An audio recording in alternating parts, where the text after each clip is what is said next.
Welcome, ladies and gentlemen, welcome to the End Time Tribune, covering breaking news and current events as it pertains to Bible prophecy, in effect, chronicling the coming of Christ the King.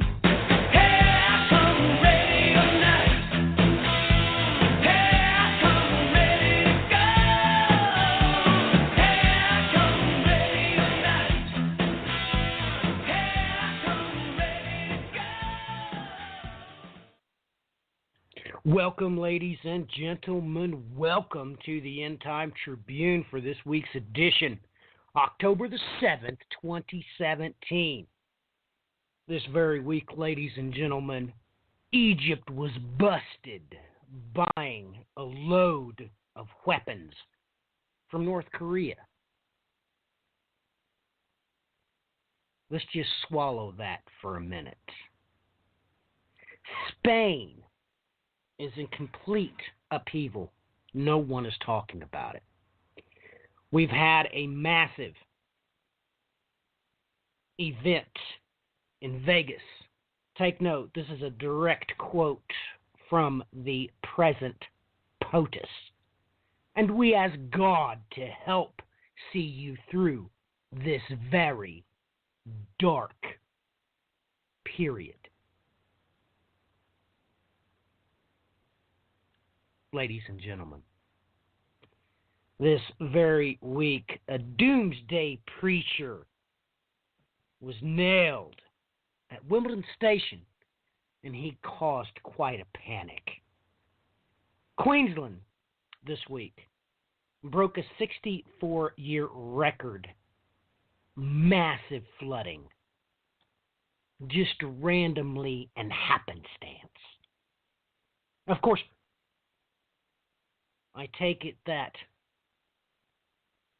those in Montana are completely reeling after over 1 million acres have been burned. Then they turn around and get quite a hammering, some places up to 30 inches of snow.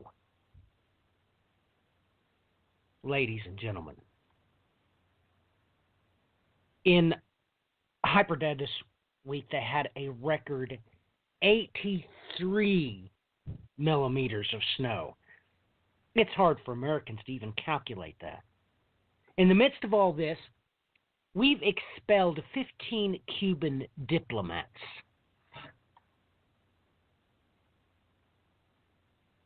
This very week, the Khomeini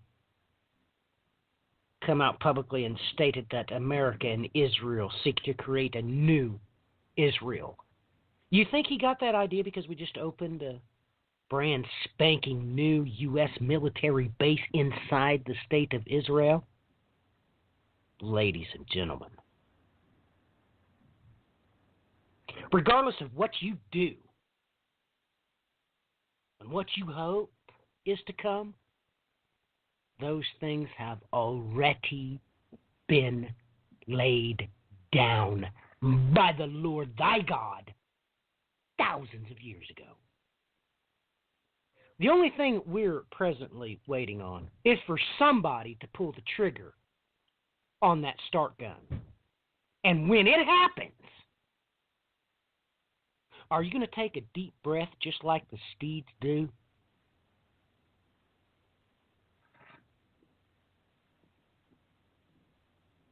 Don't you love that intermittent moment of silence before the rush? Ah, yes. The deep breath before the plunge.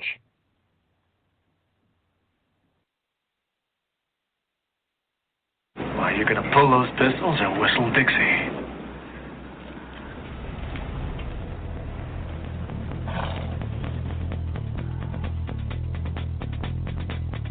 Let's ride.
Welcome, ladies and gentlemen. Welcome to this week's edition of the End Time Tribune. It is a blessing and an honor to be with you.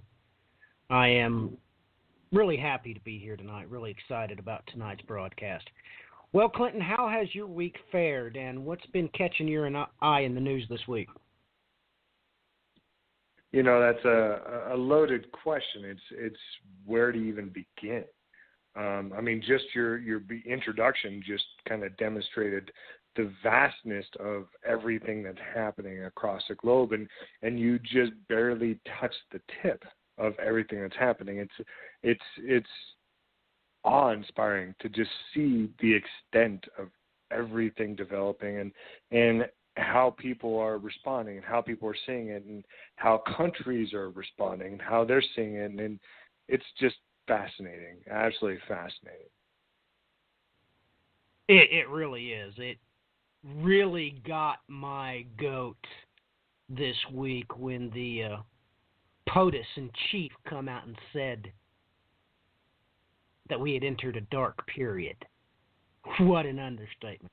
Well, Brian, how have you been doing this week, buddy, and what's been catching your eye in the news this week?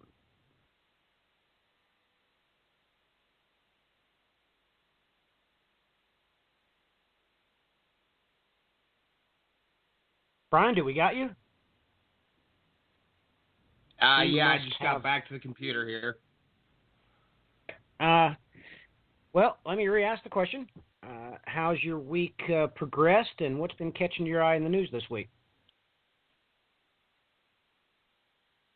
It's progressed about as usual, and it's been catching my eye in the news this week. Some rather odds and ends. I caught how you brought up the infamous, he essentially stated there was a storm brewing, and nobody is completely aware of what he's talking about. It could be Iran, North Korea. At this stage of the game, who knows? He might be pulling a Nixon, for all we know, trying to keep everybody alarmed at all times that we have a crazy man at the helm. The unfortunate issue being is it's a little hard to say we don't have a crazy man at the helm. So you're exactly correct. By the way, ladies and gentlemen, you might want to look into what Brian just referenced with Nixon, because that was to catch the country completely off guard. Everything that was going on behind the scenes, ladies and gentlemen, was absolutely off the charts. And then, bam! The American people was in a situation, well, quite frankly, they'd never been in before. Ah, yes. There is a coming storm. No mistakes about that. Well, Clinton, jump right in the saddle, and let's do your news diatribe, bud.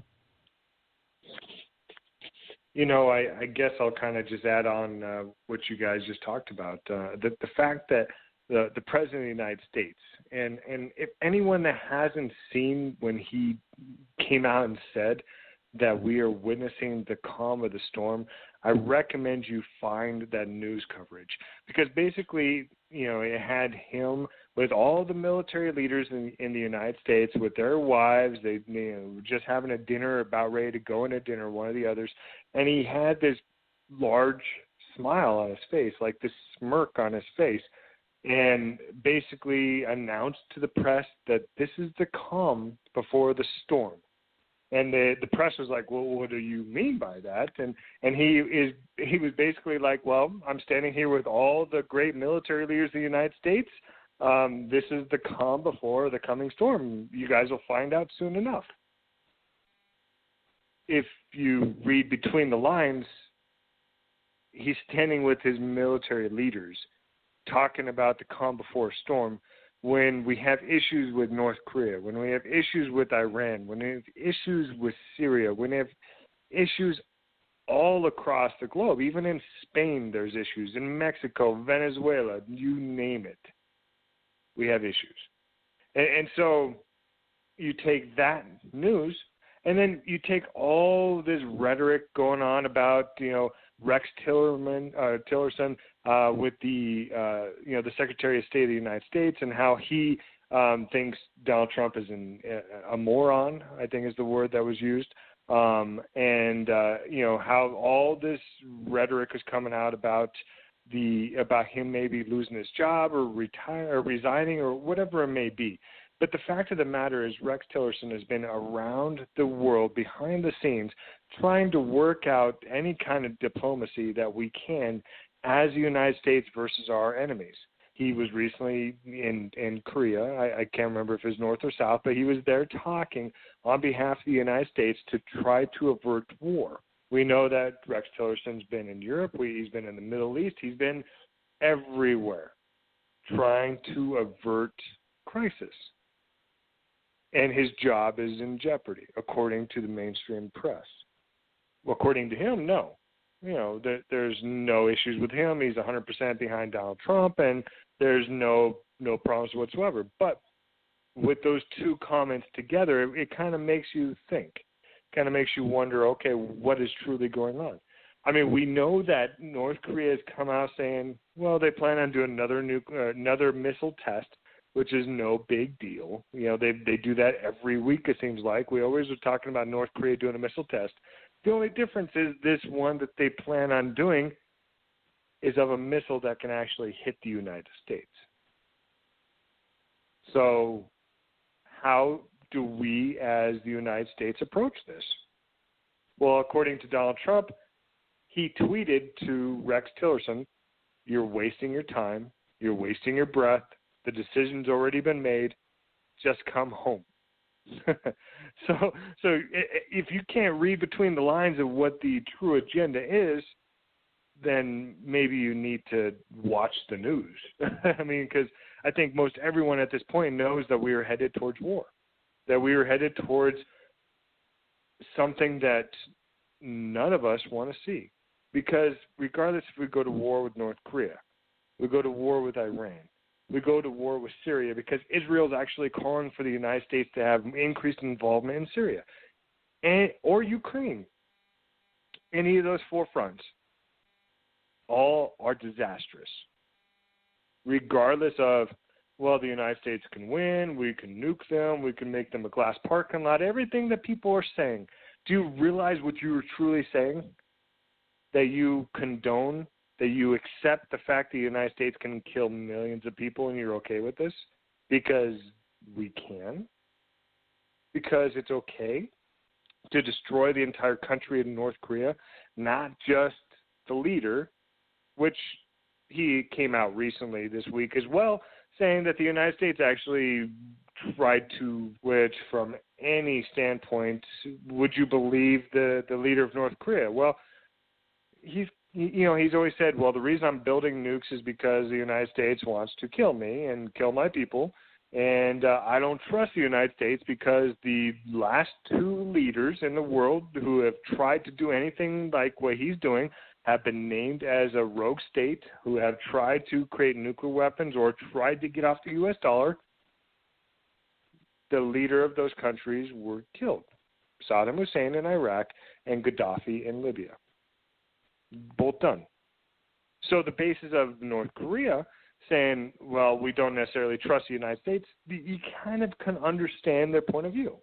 You kind of can see what they're talking about. And the fact that they come out saying that the United States actually is possibly contemplating an assassination attempt against their leader, or has tried to do so, or that South Korea is trying to do so, are those claims valid? Well, history kind of proves truth. That's a possibility. The fact that the President of the United States told the Secretary of State of the United States, come home from Korea and stop talking to them because the decision has already been made and this is the calm before the storm, you connect the dots. So we are headed into very, very, the lack of term I can say is a brave new world. Anyone that's ever read that book understands what that means. And the reason I'm kind of segueing into that is I every once in a while you come across something that triggers you, and Stephen Colbert on the Today Show triggered me. And he was talking about the fact that these genetic testing, where people can actually send their, swab their cheek or whatever it may be, or, take a blood sample or whatever it is and send it in, and they can tell you, you're 5% Cherokee and 10% Venezuelan or whatever they want to tell you. That is becoming a booming industry. That is becoming something that a lot of people want to do. I mean, there was even reports that white supremacists were upset because they did this genetic testing and found out that they had African descent, which kind of is funny because, well, it kind of throws your whole claim of being a white supremacist out the window when you find out that you have African descent in your heritage. Which, that's the funny side about it. That is the humorous side of it. The non-humorous side of it is, well, when you do this genetic testing, that data, you are giving that company the ability to sell your genetic data to whoever they want to. How important is that? How important is your genetic makeup, your genetic data to countries of the world, corporations of the world, people that are making products, people that are making healthcare, people that are making cures for cancer, whatever it may be? How important is that data? That data is priceless. And right now we have individuals giving it away because they are curious of what they're made of. This is what's going on. Now, when you think about it, it would only take a little bit of thought to think, okay, well, what's the healthcare applications to this? If you sit there and you truly are going to test for genetic disorders, genetic makeup, find out who your ancestors are, whatever it may be, what are the healthcare applications to this? Well, I mean, there's numerous reports. I mean, you can, I know Men's Health Magazine, Women's Health Magazine, the Corporate Wellness Magazine, we have HHN Magazine, Consumer Reports, New York Times. All of these are reporting on this genetic testing, all proponents of it, saying, it's a good thing, saying that, hey, you can get tested for, say, breast cancer. Find out that your family has a genetic disorder that causes breast cancer, and there are women who are finding this out early and choosing to remove their breasts for the fact they don't have to have breast cancer. I mean, the healthcare implications of this are amazing. But then when you take the healthcare implications under the new healthcare bills that Congress has been trying to push through all of 2017, and what kind of issues do you have? Well, if they have their way, which we know they have all of 2018 to have their way, so technically they're going to make it happen because, well, their jobs are on the line if they don't. So they're going to make it happen. So healthcare applications, genetic testing, to find out you have exposure to genetic makeups that's going to cause cancer, or that you're related to Cleopatra, or whatever they want to tell you, those are going to become a standard within the world. Those are something that is going to be very highly sought after because, well, when you're going to price healthcare based off of either pre-existing conditions or based off of your health, and your price is going to depend on how healthy you are at this moment in time, that is a tool that they are going to use. That is a tool that they're going to be able to say, hey, you are predisposed to having breast cancer. So because you're pre-exposed to having breast cancer, because your genetic makeup, you're going to pay a higher premium. Makes sense. From a business standpoint, that makes sense. It's a higher risk from the business to insure someone that is possibly going to have breast cancer. From a privacy standpoint, That is the decision that we as Americans, we as human beings, we as Christians are going to have to decide. Does my privacy, does that trump what is going on with this genetic testing? What is possibly going on with healthcare? What is going to be added into it? We know that we have the Real ID Act that is being implemented in the beginning of 2018. To the point that if your state is not compliant, you will not be able to fly out of that state unless you have a passport because your ID is not compliant. They're also trying to push through legislation or push through rules that you cannot get on a military bases unless you have the Real ID, which is basically a glamorized national ID card, which has biometrics on it. Here in the state of Colorado, they fingerprint you and they scan your face. That is what they do to get the Real ID Act, to get the Real ID, to get your driver's license. That is what they do. Most states are compliant. This is the direction that we are headed. We are headed to, I mean, if you look at the new iPhone, that everyone's like, wow, this new iPhone's amazing, that you have to, have the new phone to get the new software because the hardware doesn't work, whatever the technicalities are. The matter of the fact is your face is what unlocks this phone. It scans your face, and only your face will unlock the phone. So if someone steals your phone, they can't unlock it because they don't have your face. That is where things are headed. Like it or not, wake up, look at the facts. That is where things are headed. So either you go into this brave new world where you get your genetic testing and they determine if you are of a supreme, in the use of dogs, basically a supreme breed, or if you're a inferior breed. That is what this is kind of telling people. So we are looking into progressing in that direction. Now, we have weird other things that are happening. Not only do we have the House, that is trying to pass, health care, trying to pass a budget, trying to pass everything else, there's a program called CHIP. And CHIP is designed to basically provide health care for children, low-income children that need health care because children are always sick, always going to the doctor. They always have something going on, so they need health care. Well, Congress just decided to let this program lapse. They never even put in anything to try to extend it. Nothing. They didn't even try. Basically, their stance was, children, we don't care. That was their stance. So they let it lapse. So the end of September, which we're in October, the CHIP program expires. Not renewed. Health care for 9 million children is not going to be renewed. But in the same breath, on the opposite side of their mouth, they were glad to put in and pass an abortion bill to make it so that way people cannot have abortions. So you're not going to provide health care for children, but you're not going to allow people to have abortions so they don't have children. From an economic standpoint, you're not going to pay people a wage to where they can buy a house or they can buy food or they can provide for their family.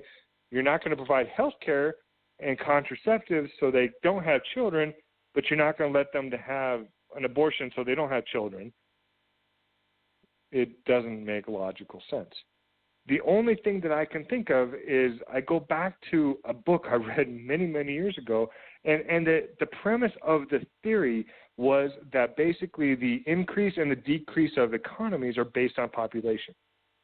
That the whole premise of it is if you have an increase in population, the economy goes up. If you have a decrease in population, the economy goes down. If you look at what's happening in Japan right now, Japan has a major, major issue with a large population being over 90 years old. They have a lot of old people that are retired, that are not contributing to society, they're not contributing to the economy, they're just living. And then they don't have any young people to do any work, so there's a massive worker shortage in Japan right now because everyone's old and no one's dying because everyone lives to be over 90 years old. That is what is happening in Japan right now. These actions from the United States seems like they want to increase babies. They want to increase people having babies. They want to increase population for the sheer fact that, well, if you increase population, you have more people that produce things, so you have more people that make things, so you have more money flowing, so you increase the economy. That's the premise of the idea. That's the only thing I can think of. Otherwise, why would you do every action in place to increase the population at a time when the world is completely overpopulated? Doesn't make any sense. Does not make any sense whatsoever to keep increasing our presence on this world. None. But that is what we are doing. That is what we are going after. And then I don't even know how to connect these dots. There's just numerous different things that the United States has been doing that just the only thing I can think of is the campaign promise that Donald Trump put in place that he was going to completely roll back everything that President Obama did. That's the only thing I can think of as to why we're going about rolling back everything. I mean, in the country of the United States, the land of the free, the home of the brave, we pride ourselves on allowing freedom for everyone. Black, white, brown, yellow, red, doesn't matter. You are free in the United States, or have the illusion of being free. But then what do you do when a country that has built its entire foundation on being free, being the home of the brave, then starts taking away liberties, taking away rights that same country granted to people? What are the people of that society supposed to think? If women were given the rights to vote, and then 10 years later, maybe 5 years later, whatever that might be, all of a sudden a new president's elected and is like, you know what, we really don't think women should vote. You know, so let's just kind of say, oops, we're going to take that you know, that rule or that law or that right away from women because, well, we had a second thought. We're not going to allow that. How would people react? They would freak out. They would be like, well, this is wrong. You can't give rights to someone and then take them away. But that is what we as a country are doing. And you can take a stance, and this is a very difficult subject to talk about, for the sheer fact that my stance is if you commit one sin, you're guilty of them all. That's what Scripture says. If you are a liar, you're guilty of every sin. So for me, I am not able to judge someone else on their sin. That is a conversation they're going to have with God. Just like I'm going to have that conversation with God about everything I've done wrong in my life. So I cannot judge someone else for what they've done. In the country of the United States, we are taking away rights, and Jeff Sessions just recently did this. When he sat there and came out and revoked the prohibition of sexual discrimination against people that are transgender.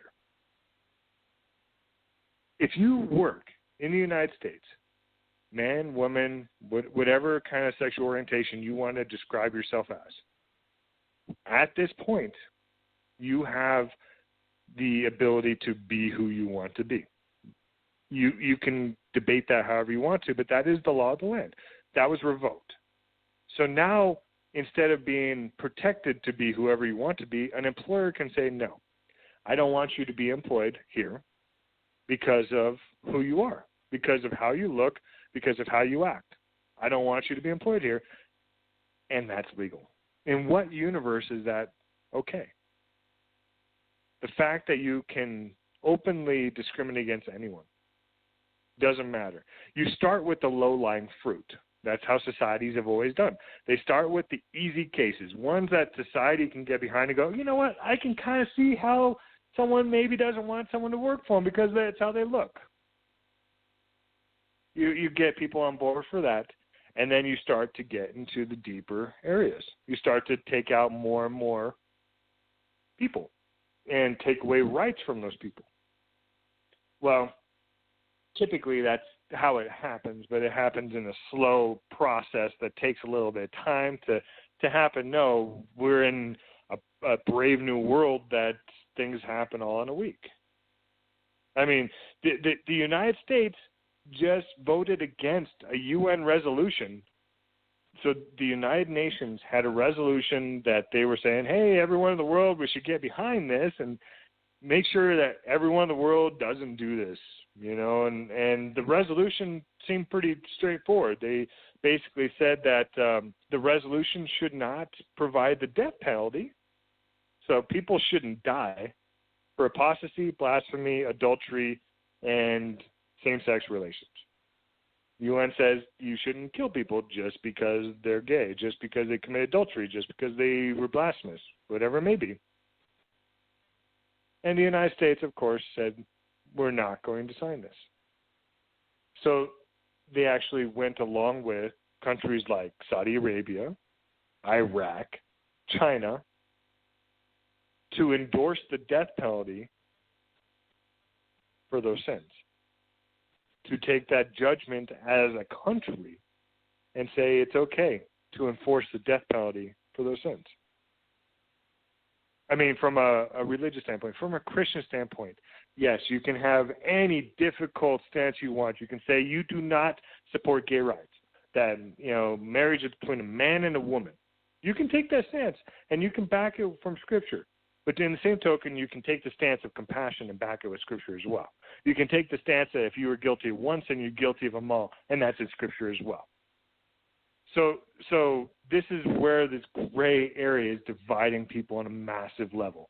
This is where the United States is not taking a stance on freedom or the rights of people and to allow everyone the ability to prosper and grow in the country that they love how they choose to. That is what has made America great. That is what has made our society great, is that ability.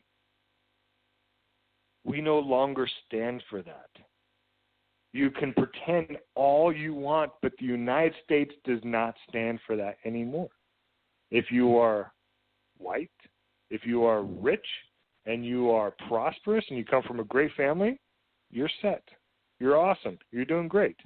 If you don't come from that pedigree, you may have some issues. And that is why we're having issues from a media standpoint, from a social standpoint, of what happened in Las Vegas. In Las Vegas, we have a 65-year-old white male who is from a wealthy from a wealthy family, who is wealthy himself. He owns 2 jets. He owns numerous rental properties. He just won, I heard reports of $250,000 at the casino. And this individual decided to kill 50 people and injure 500 in a concert in Las Vegas. This doesn't fit the mold. What we have been told as Americans is, well, the terrorists are coming from the Middle East. They're brown. They're all Muslims. That they all hate America. They just want our freedom. They hate our freedom. That's what the problem is. That's what we have been taught. That's what we have been preached to. But the shooting in Las Vegas doesn't fit those molds. And the fact that ISIS then came out directly after the shooting in Las Vegas and said, no, this is our guy. We called for this back in May. We said this is one of the objectives we were going to do. This is our guy. He did it. Claim responsibility. And on top of that, we are going to give him a new name. We are going to give him a name that is only reserved for the top soldiers within ISIS. To a white, male, American citizen. That's big. That's big. And what have we as Americans, what have we as the media said? ISIS obviously didn't do this. There's no way they would do this. They're only claiming responsibility because, well, because it's a great attack, and of course they would want to take responsibility for this. Well, in the past, ISIS has actually had the opportunity to take attacks that have happened, say, in London, or taken attacks that have happened in Europe, and taken responsibility for those attacks, but they did not, because they said, no, we haven't done these attacks. We are not going to take responsibility for these attacks because we didn't do them. And everyone's like, well, but seriously, it fits your MO. You can easily take responsibility for this attack, and ISIS never did. But for the shooting in Vegas, right away, they said they're in. They said this is their guy, and they even gave him the highest honor that they could give, which is a new name. And we bypassed that because it does not fit our mold. A rich, white American ISIS Muslim terrorist does not fit our mold. But it does. The world that we are in, we know that the molds are broken. We know that we are being divided in a way that we as people have never been divided. We're being divided racially. We're being divided religiously. We're being divided socially. We're being divided monetarily. We're being divided by nationalism. We're being divided by, natural disasters. We're being divided by anything you can think of. Independence votes. That is what is happening. We're being divided on a massive scale because we have an enemy that we cannot pinpoint. This war on terror, we cannot pinpoint an exact enemy. You can say it's ISIS. Well, then what are these reports that are coming out that the United States is actually backing ISIS in Syria? Okay, so we can't necessarily say ISIS is a bad guy. Well, how about Al-Qaeda? Well, they're kind of tied together. Well, how about Russia? Well, we can't really say Russia's a bad guy because, well, everyone in the world is making deals with Putin, making deals with Russia. Okay, so they're not the bad guy. How about China? Well, everyone in the world is making deals with China. Everyone is moving towards their currency. Everyone is going into the One Belt, One Road. Okay, so we can't really blame China. How about Iran? Well, Iran hasn't done anything wrong. They are abiding by the nuclear deal. They are not making nuclear weapons according to the inspectors. So how do you pin it on Iran? Well, we're going to find out next week when President Donald Trump has to ratify the Iranian treaty. Either he ratifies it and says Iran has been doing everything they're supposed to do, that they are not trying to pursue a nuclear weapon, that they're not trying to destroy Iran or whatever else is in this treaty, or we as the United States, we break it. We turn against this. What does that do to the Middle East? What does that do for the climax that is building there? We know Iran has said Israel will not exist. The country of Israel will not exist in 25 years. Iran has said that. Israel said, we have too many Iranian troops on the southern border in Syria. We are going to go into Syria and take out these Iranian troops. We just would really like the United States on our behalf. Israel has said that. We have Kurdistan, that Iran, Turkey, Iraq, Syria have all came out and said that is the new Israel, and we will not stand for it. I mean, Erdogan recently just closed down the border with Iraq, and all air traffic coming into Turkey has been shut down. They're getting ready for something huge in the Middle East. They're building this drastically. And does that come to a climax next week when President Donald Trump says, you know what, I'm a man of my word. I've already told you what I'm going to do. I'm not going to ratify this agreement. I'm going to break it. Or I'm going to redo it, make peace and security. Well, we're going to find out. But if Donald Trump, anything that he's actually said, he's going to do, he's done. But has it been beneficial for people in the world? Has it been beneficial for people in the United States? I don't think so. I mean, you can look at the Dow, you can look at the NASDAQ, you can look at any portion of stock exchange and go, wow, I'm so glad that my 401k, that I'm making money in there. It's, Donald Trump has made everything go up so much. It's so amazing. He's made me so much money.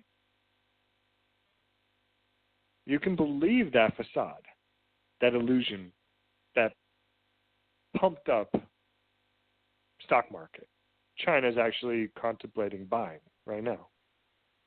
I mean, there's actually a debate on allowing China to buy the New York Stock Exchange. So your pumped up reality may not be a reality much longer if China owns it. So then you have to look at the real economy. What's going on with the real economy? Well, for the first time in 7 years, the United States actually lost jobs. Like they produce jobs every month. The job report comes out, and people can say it's manipulated, that they don't count, certain jobs, or they're just counting all the part-time jobs to go in it, so that way it shows it's increasing. The fact of the matter is, under George Bush Jr., if he did not hit 250,000 new jobs a month, he was laughed at. Plain and simple. The month of September, it was expected that Donald Trump would make 90,000 jobs. So Bush Jr., 250,000, he's laughed at. Donald Trump, 90,000, you're doing a good job. Instead, he lost 33,000. And, of course, they blamed it on the hurricanes and what's going on in Texas and Florida and what is now going to happen in New Orleans since they're being hit with a hurricane right now. They can be blamed on all that. But the fact of the matter is the expectation was super low. He was given a report card to expect to get a D, and he got an F. And everyone's like, well, he should have got the D. It's still bad. It's still horrible. It's still pathetic. But if you look at the stock market, everyone's making money. Explain that. That's the devaluation of the dollar. Very simple. It's inflation coming back in. And inflation has been put into the stock market, it's been put in the housing market, it's been put into student loans. All of those are overpriced. All of those are drastically overvalued. And you're going to have a correction in all of those. If the business cycle has its way. If the Fed has its way, they're going to do quantitative easing to infinity. They're going to pump so much money into the stock market, pump so much money into the bubbles, auto industry, housing industry, the bond market, the student loans, all of these bubbles that they have pumped up over the last 20 years. They're either going to pump them up into infinity until they explode, or they're going to let it deflate. And what they've shown to us through the quantitative easing before this is they're going to just pump it up. Just let it keep going, let it expand, let it blow up. That is where we're headed. That is what we're looking into. And the rest of the world knows this. That's why Venezuela is calling to have everyone move away from the U.S. dollar and start trading oil in the ruble and the yuan.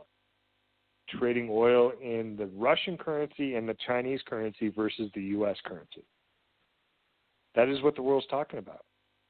That is where everyone's headed because everyone knows the end game is on play. Everyone knows that we are going to have inflation on a drastic scale in the United States. But what can we do? Well, the best thing I can say before I hand it back over to Matthew is the best thing I can say is hold on to your hat. If what happened in Las Vegas is an indication of what is ahead of us, to where individuals who are not on the stereotypical class or stereotypical group are the terrorists, are the ones that are doing the worst mass shooting in the history of the United States, if that is what we are going to face, and I believe we are, then we got an amazing ride ahead of us, and it's going to be crazy. So all I can say is hold on to your hat. Matthew, I'll hand it back over to you, man. Thank you, Clinton. Boy, we could end the broadcast right there, couldn't we, ladies and gentlemen? Is that enough on your plate to contemplate? I mean, ladies and gentlemen, why would we want to oppose a UN resolution about the death penalty? But you know, don't you?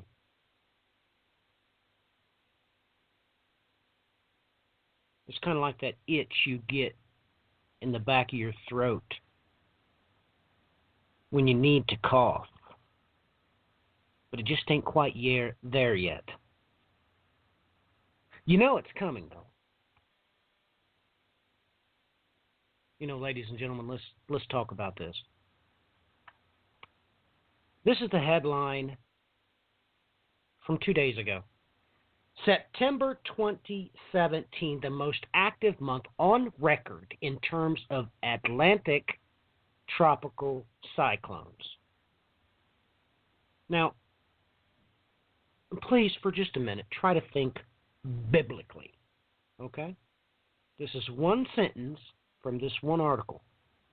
Overall, this September was about 3.5 times more active than the average September from 1981 to 2010.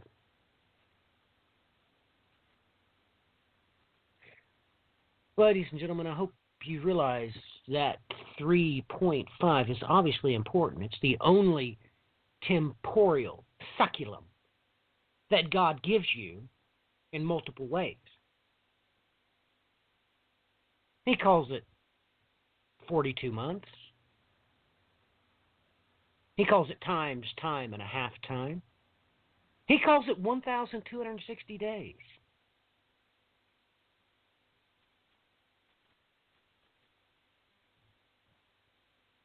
You know, let's talk a little bit about this. Ladies and gentlemen, I want you to just digest this. This is from Reuters 2 days ago. U.S. Special Forces killed, wounded in Niger ambush.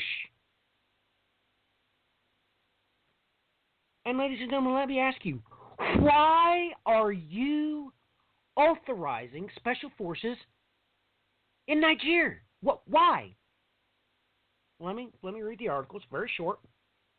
Sweet and to the point, shall we say.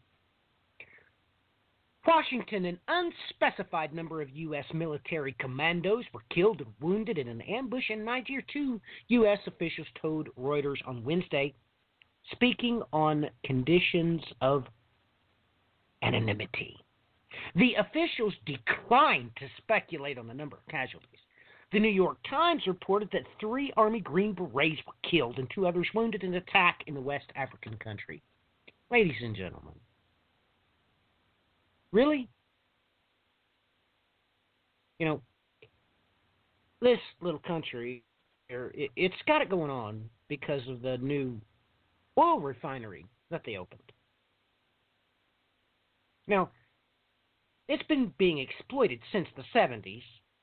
Talk about Richard Nixon. I don't know, just a flashback there from earlier in this broadcast. But you see, since the refinery near Zinder was opened, oh my goodness, it's absolutely amazing. You see, because they pipe that oil straight to the refinery and out it goes. They got a perfect system going on.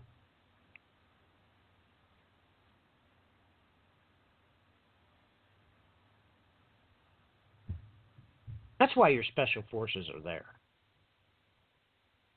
I mean, it was released not too long ago that the increase of reserves, they anticipate an increase in its production from 20,000 to 80,000 barrels per day. Like I said, that huge pipeline goes right to their own refinery. They refine it. Out it goes. Ladies and gentlemen.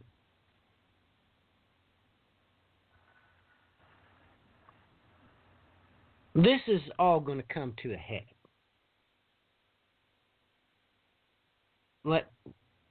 let's talk about this. What business did your government have stopping a shipment that the Egyptian sovereign elected government bought and paid for North Korea? That doesn't bother you? Ladies and gentlemen, the Egyptian government, the Egyptian people, can buy weapons from whoever they want to. They are a sovereign nation. You didn't know that? That was an act of war, ladies and gentlemen.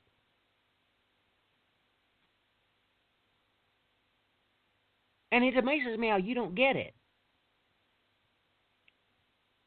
It amazes me how... I just had a conversation tonight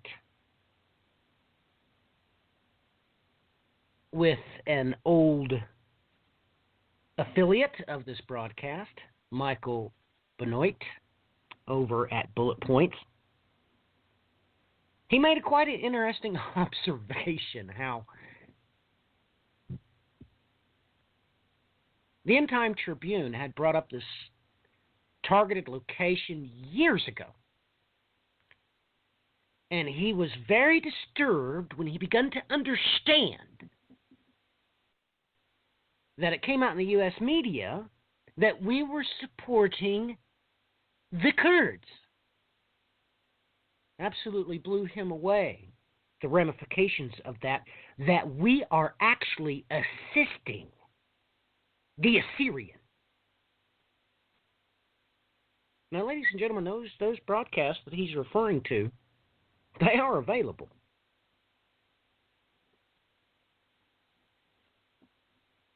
Nobody's concentrating on that.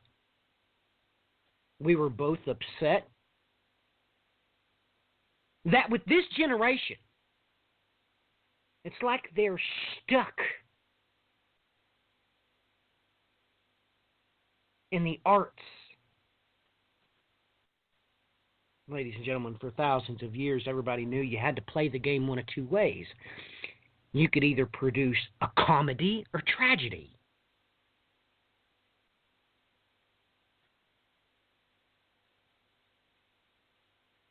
And that's what we're in, ladies and gentlemen. When you cannot sit down and have an intelligent conversation with somebody about what the Bible actually says,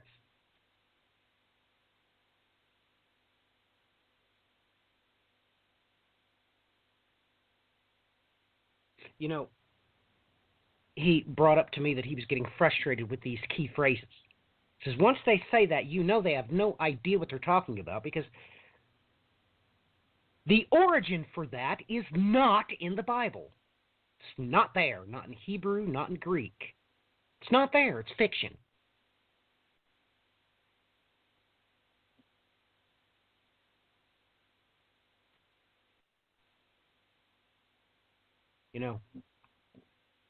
When I mention the term Shangri-La, what do all of you immediately think of? Let me guess. You immediately think that it's some earthly paradise, right? Some mythical utopia.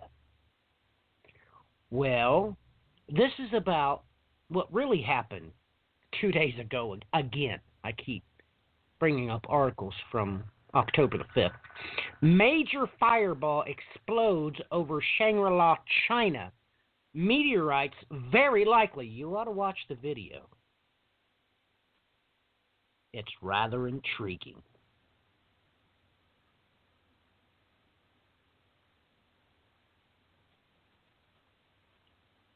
Matter of fact, just about everything you look at in the news. Take, for example, for those of you who wish to know it, I do a lot of things on Twitter, and that automatically goes to the Facebook group. On the Facebook page, we do our riddles and other types of things, which, fair warning, if you follow those, you can expect some very nasty emails from, well, how do I put that? the peanut gallery. Let's put it that way. But anyway, on Twitter, I just brought up that there were 3 separate articles released, by the way, on October the 5th again, talking about how they moved this gigantic sphere to mark the Arctic Circle. Now, the problem was, ladies and gentlemen, that one article gave it in meters. The next article stated a different meter, and it was hard to chase down exactly how far this rock was being moved. Come to find out, the Smithsonian released an English version, and it said correctly 48 feet, I guess, is what they move it. Now,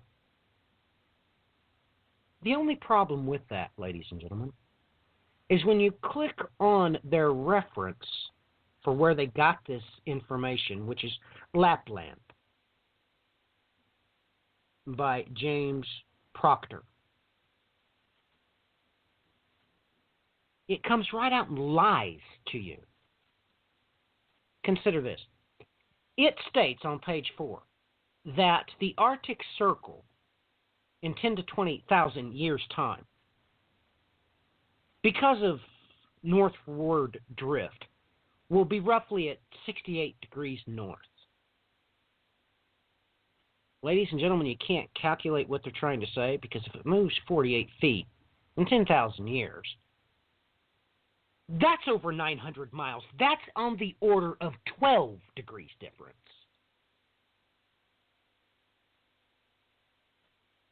Ladies and gentlemen, all 3 of these new articles and this book is obviously lying to you. And if the Arctic Circle is moving 48 feet per year, you need to be concerned, because that's real. But they have you entertaining yourselves to death.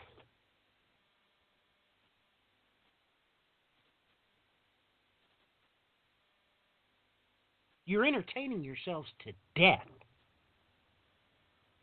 Ladies and gentlemen, you seriously need to get back to God's Word. You really do. I pulled up several of the groups that I'm a part of on Facebook, and nobody was even having an intelligent biblical conversation. They obviously had no remote clue what the Bible actually said. They were just talking about these key phrases, catch terms that are complete fiction. They're not in the Bible, and they never were. God is very clear. He is very explicit on what he says, because he repeats it over and over and over. And if your entire group or forum is based off of words and phrases that are not in the Bible, God's holy word, you're not in a Christian organization. You're in the entertainment industry.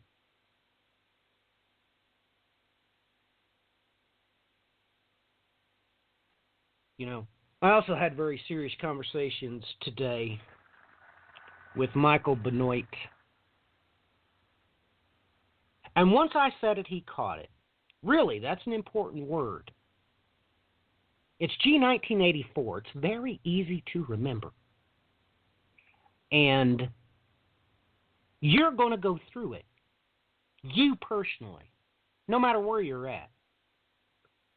No matter if you're an expert in comedy or tragedy. You need to seriously consider what's coming out of your mouth, because this is true. I reported on it last week.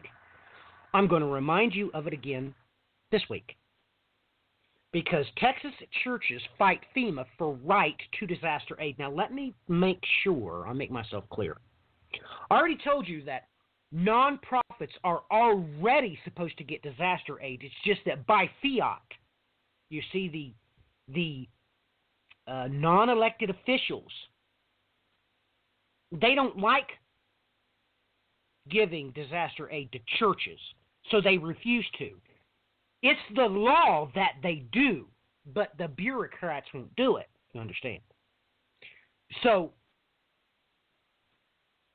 October 4th, this come out, when you should already be prefaced, because I already told you about this one article before. You do remember the chainsaw welding nun, right? That's right. Well, this has already come into play. Harvest Family Church, Highway Tabernacle, Rockport First Assembly of God suffered extensive property damage from Hurricane Harvey. They sued FEMA on September the 4th, claiming its ban on aid to faith-based organization violates the 22 free exercise clause of the 22nd First Amendment. Well, duh. No, it's the law that they have to give those churches the aid because they're nonprofit organizations. Let me make myself clear. It's the bureaucrats in FEMA that refuse to sign the paperwork for churches. Now, all of you are probably sitting there thinking, well, I wonder how Matthew knew that was coming. Well, because I'm not very good at drama. And as a matter of fact, exclusively, am I very poor at both comedy and tragedy. Maybe that's how I saw it coming. I don't know. One thing's for sure. That's the kinds of things you need to be concerned with. And this, ladies and gentlemen, the number one cause of death in the country that you live, the number one cause of death of Americans by far is abortion. Mothers murdering their own babies in their womb. By far the leading cause of death.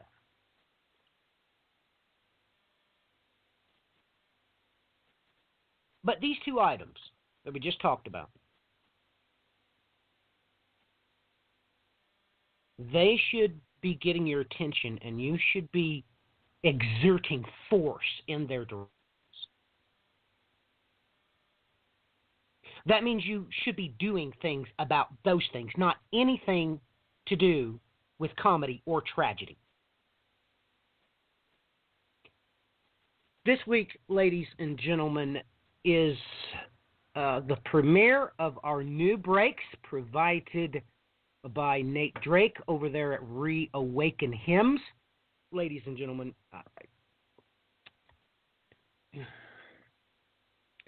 this is how it happened. I'm looking for a hymn because I wish to remember being in church as a child. So I went to go look for just an old-fashioned hymn of At the Cross. I stumbled across his. It brought me to tears. I wept for about 20 minutes. Listened to it. I can't remember. I kept hitting reload. If you can't tell, if you don't have the wherewithal to understand that there's a whole lot less road in front of you than there is behind you, you've entertained yourself to the point of death. And that should be considered suicide. Ladies and gentlemen, Nate will touch your heart if there still be life in it.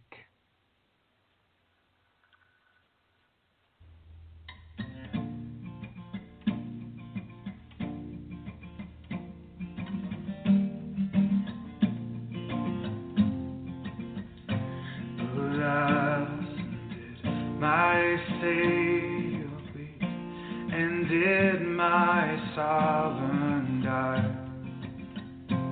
Would he deal that's sacred and to sinners such as I.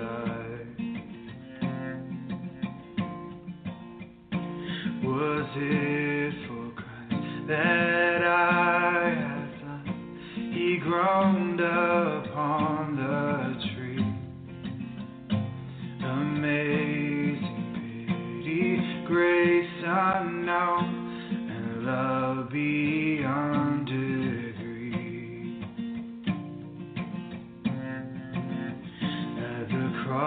At the cross, where I first saw the light, and the burden of my heart rolled away. It was there by faith I received my sight, and now I am happy all the day. Well, might the sun in darkness hide and shut his glories in, when Christ the mighty Maker died for man, the creature's sin. At the cross, where I first saw the light, and the burdens of my heart rolled away. It was there by faith I received my sight, and now I am happy all the day.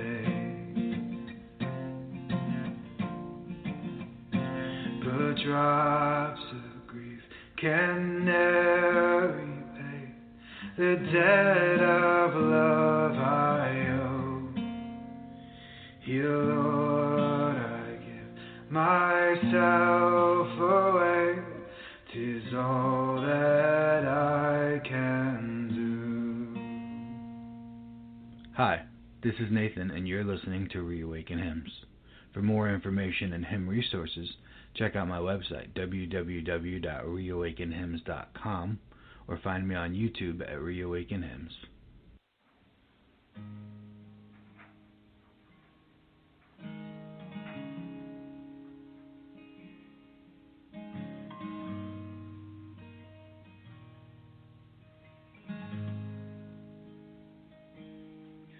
On the hill far away stood an old rugged cross, emblem of suffering and shame.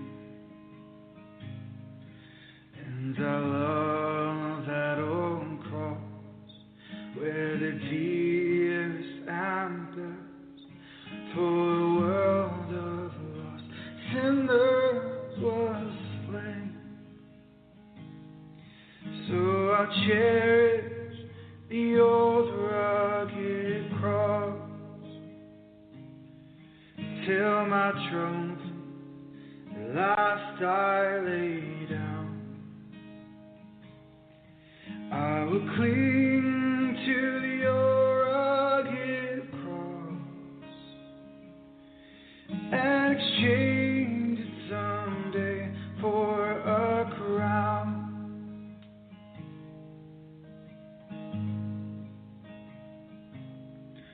Oh, that old rugged cross, so despised by the world, has a wondrous attraction for me.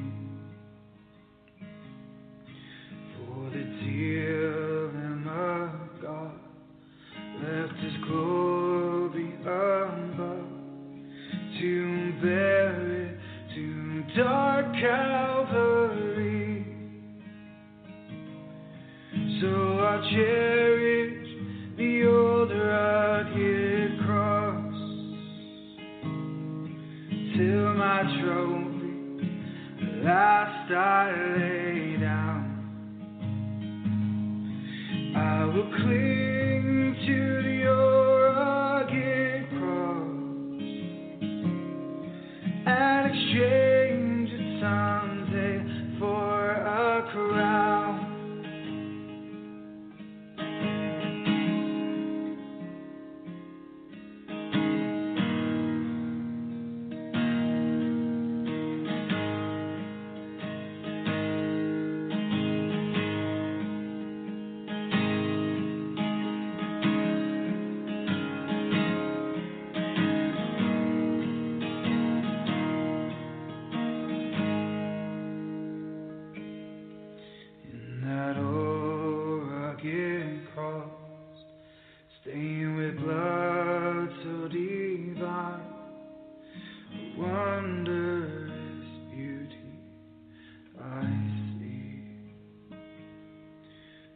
'twas on that old cross Jesus suffered and died to pardon and sanctify me.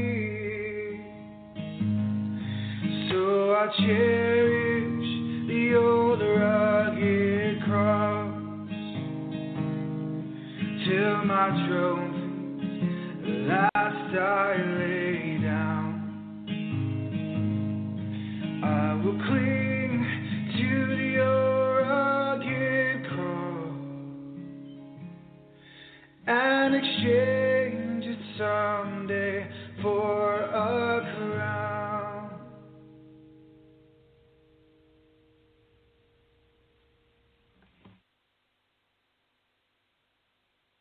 Amen, ladies and gentlemen.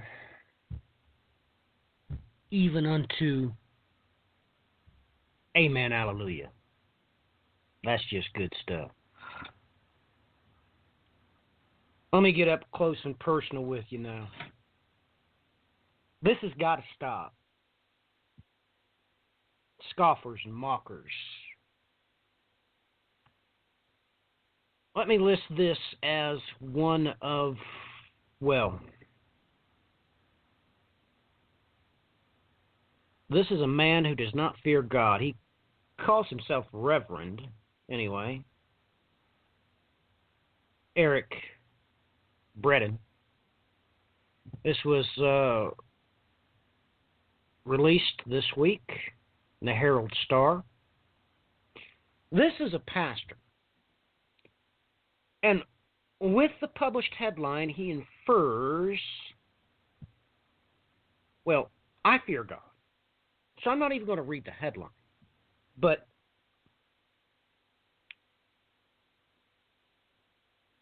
well, I need to read the headline.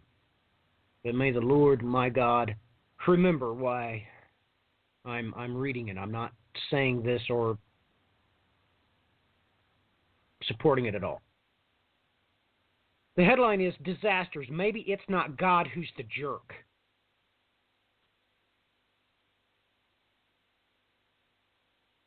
Ladies and gentlemen, I'm glad, for his sake, that the hosts of heaven are on a leash. This idiot has no idea what he's talking about.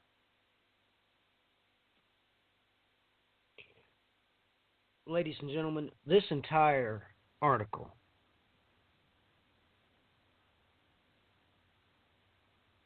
is amazing to me that not a single conclusion he has come to should not even be discussed in public. They are so completely ignorant of any sort of biblical, factual truth.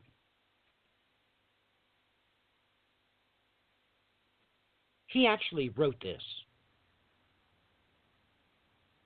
Isn't it comforting to know that God respects you so much that he will destroy your home, your belongings, leave you without pets, kill your friends? Okay. You God-hating imbecile. You actually put this in print for the world to see that you are calling God a murderer, a thief,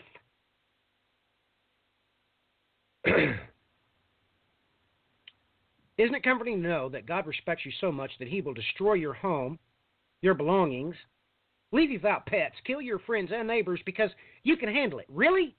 That doesn't sound a whole lot like a God of love, more like an ambush or an abusive parent or a spouse who declares, I love you so I hurt you. You know what? Reverend,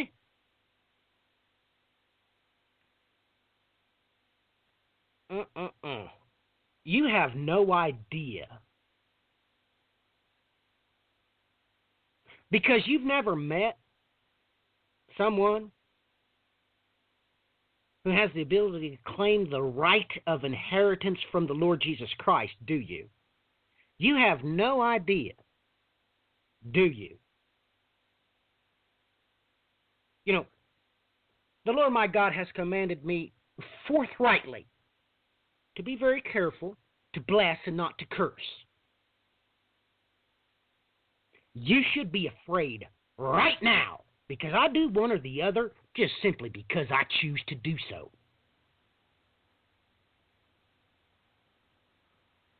Ladies and gentlemen, this is not a reverend. This is a God-hater incarnate, walking around with a degree that other God-haters gave to him because he paid them.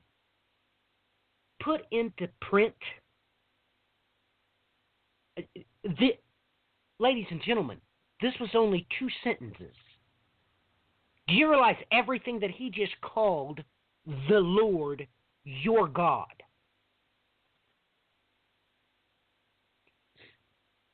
Getting back to my conversation today, one of the conversations I had today, Michael Benoit brought up a private topic just for he and I because he didn't understand it. He said it wasn't too clear to him. I asked him a single question. Why do you think Matthew 24 has to come true? Why do you think, what is the purpose of the 4 writers being present, provoking the woman to flee into the wilderness? Why do American Christians think that everything concerns them and it is for their benefit? Look to the bullet points for the answer to this question. I'm not going to give it to you.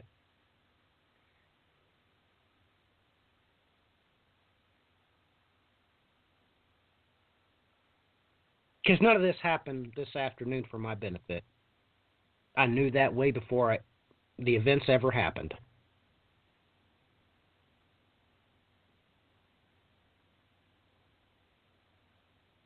But I strongly suggest you go check that out, bullet points over on YouTube.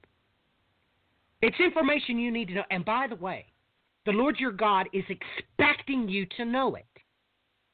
He really is. And if you don't, you should be worried. Excuse me. Let me ask you a question. Do you not realize that if you happen to be, let's say, in one of the greatest modern Sodom and or Gomorrahs in the United States, if you were attending a country music concert in this city, and you happen to be randomly murdered and wound up face to face with the Lord your God, do you not realize he'd only have to ask you one question concerning your murder? Well, where were you at? Ladies and gentlemen, surely you got the wherewithal to know that your president has told you that we've entered into a dark period, and you probably shouldn't go to public gatherings. And by the way, while we're at it, do not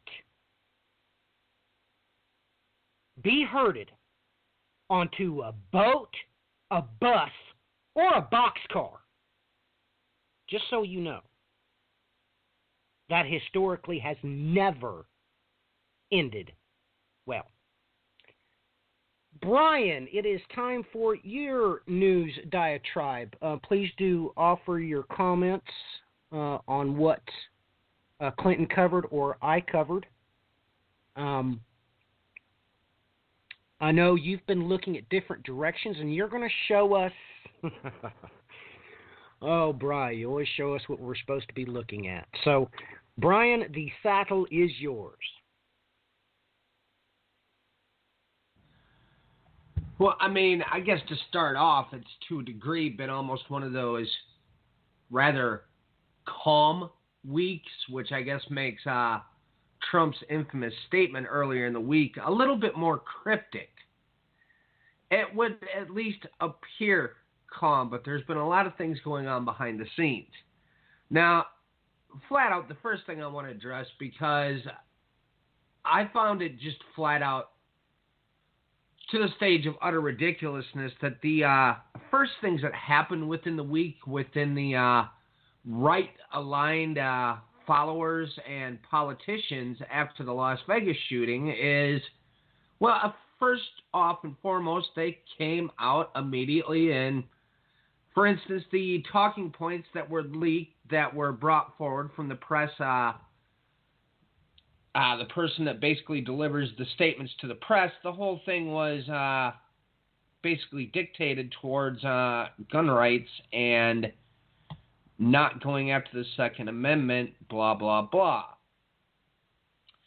And I wouldn't have given it too much of a glance if it wasn't for the fact that people locally around here all of a sudden have no reason whatsoever to even be supporting gun legislation, because last I checked, they don't have any guns whatsoever, and I could have sworn they were anti-gun. All of a sudden, they're all coming out pushing gun rights and the Second Amendment, making comments such as, well, fertilizer was used as a bomb and box cutters were used on the 9/11 hijackings, and cyanide gas was used for the execution of people in Nazi Germany. Well, folks, if you're standing up for gun rights and using all that in the same statement, what is that supposed to be saying? That catches me really off guard, and rather, how would you put that? A little bit on the disrespectful side. I mean, this guy had shot over 59 people, injured 500 in the process, using what they refer to as some sort of new stock that the recoil is capable of. Basically, when it recoils, it puts pressure on the trigger, therefore you don't have to continue pulling the trigger. Still, there's been a lot of little conspiracy threads floating around out there, and it was 58 people, my mistake, and 500. But nonetheless, there's conspiracy theories floating around out there again, which, to a degree, I kind of suspected they would flare up. And, of course, you had the infamous, well, nobody was killed, it was all state actors, blah, blah, blah, for a false flag. But immediately, of course, all the right-wing nut jobs and, what do we call that? Propaganda wars. Yeah, that's a good name for them. Of course, they all started up on the right wing on top of it, too, saying this guy was Antifa, which is their atypical scapegoat. Nowadays, anytime anything happens, and apparently if you wear a cowboy hat and show up at a country music concert, you're a right-wing sided person, and therefore that's why they were made targets. I mean, this is how ridiculous this stuff gets nowadays, and it just gets sickening. But I mean, the very first thing when a mass amount of people are shot somewhere, and the first thing that these politicians and these people aligned to the right wing do is immediately go ballistic about their gun rights? Well, interesting little counter to this, folks. I want you to look up an article on consortiumnews.com, and it's called How the Second Amendment Distortions Kill. And it goes into detail about what the actual Constitution says regarding the right to bear arms. And, folks, it'd be interesting if we actually got some Supreme Court justices that knew something about context. Oh, yes, it changes everything. If you actually sit down and read the Constitution for what it says and about who it is that's supposed to be bearing arms, it doesn't say that the citizens can have a full military arsenal and, show up at right-wing Confederate backing neo-Nazi assemblies with assault rifles, but that's legalized, of course, here in the United States for some odd reason. And, making matters worse, on top of it, the same nut jobs that flared off the Charlottesville fiasco the last time around, well, they're back there again, doing the same thing. It just never ends. And let's see here. There's a whole lot of other important odds and ends that happened here this week.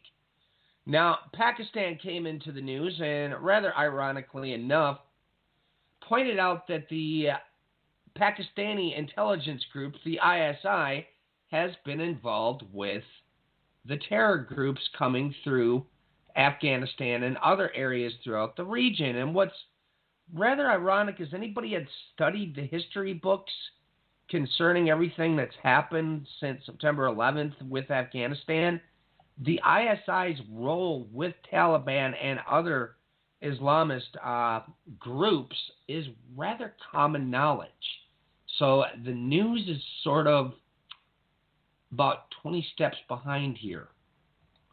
And like I said right here, once again, here's this an article out of Reuters. After Las Vegas massacre, Democrats urge gun laws. Republicans remain silent. We don't need to touch on that again. Jerusalem Post earlier in the week basically is stating that Russia throws North Korea a lifeline to stymie regime change, and essentially is talking about varied economic backing that's going on and different energy sector things, so on and so forth, which once again, here in America, we have no way of proving if this is true or if this is just once again going back into the land of make-believe. Now, we had an interesting development happen with the Saudi king. Well, besides the fact that his little staircase going down his airplane this week just sort of stalled and he had to walk down, but nonetheless, he had a great big meeting out there in Moscow, and diplomatic talks were going on between them, which is rather ironic, considering the differences of opinion between what's going on in Syria and, of course, Iran, and the backing of Russia between both of those coalitions is not exactly something they're too keen about. But what they did finalize was basically $1 billion fund to invest in energy products, plus they walked away with the Russian anti-missile, the S-300s, the same thing that Turkey just bought, and ironically enough, they were also just approved for the THAAD anti-missile system. So you want to talk about throwing NATO into disarray. Now we've got multiple groups out there with the S-300 anti-missile defense system coming out of Russia. Rather odd. Everybody is jumping on board with that. And we had drills going on with Russia and Central Asia as they prepared to fend off security threats together. And to break it down, anything with a stan on the end, Kazakhstan, Tajikistan, Uzbekistan, and of course, it's going to push towards Afghanistan at some due point. All these groups are gathering together to Russia to bring about security within these regions and a possibility of them moving upon Afghanistan possibly in the near future, trying to bring peace into that region because, well, as we can see 17 years in, America is definitely failing in that department. And, I mean, some frustrating stuff has come up over the week, too, that I've noticed within the news cycle. There's been one thing that was pointed out with Afghanistan is they pointed out since Taliban went into control that the poppy and heroin rose exponentially and basically drug trade and all of that. But, folks, you need to know something. The Taliban, when they came to power, they immediately destroyed all those poppy fields. It ain't the Taliban that's pushing the heroin and the poppy. And we've talked about this time and time again in the past. Folks, you need to understand, and this is well documented back to the end of World War II, that throughout Europe, throughout the United States, South America, and all of that, they've used the drug trade to fund covert ops on a continual basis. And this is pretty much common knowledge. So with these false statements coming out stating the Taliban is behind the poppy plants when they boldly have stood against it because of their religious beliefs and completely destroyed those fields, something doesn't line up. Oh boy, this is a rather odd little article that came out of Strategic Culture Foundation, and I'll just kind of read maybe the headline and have people look over this. Tillerson losing control to Kushner over U.S.-Africa policy. Now, once again, we had a new travel ban go out this week, and something very odd was put on there, and it's had everybody shaking their head, going, why in the world was the African nation of Chad put on there? Made no sense whatsoever. Well, by the sounds of it here, it looks like between Kushner and on top of it, an Israeli person that they're both obviously multi-billion-dollar people, here holding control. They essentially had a lot more to do with what happened here with Chad, and it has more to do with Israeli relations than it does with the United States. So why in the world they would end up on a ban list for the United States really makes no sense whatsoever. But nonetheless, like I said, Tillerson losing control to Kushner over U.S.-Africa policy. I'd advise taking a look through this article. Now, we've had, see here, within the last couple of weeks, we had what sounded like we were going to have a more peaceful leader within the Hamas joining up with the Palestinian Authority, but things have kind of flipped a little bit here. We had Hamas had elected an ex-West Bank terror commander, Salah al-Arari, as political chief's deputy. Now, further stories have come out in this last week that have once again pointed out that Hamas is going to keep a tighter connection to Hezbollah and Iran. So this concept of Hamas and the Palestinian Authority somehow peacefully coexisting, not going to work out too well. Let's see here. I already covered that.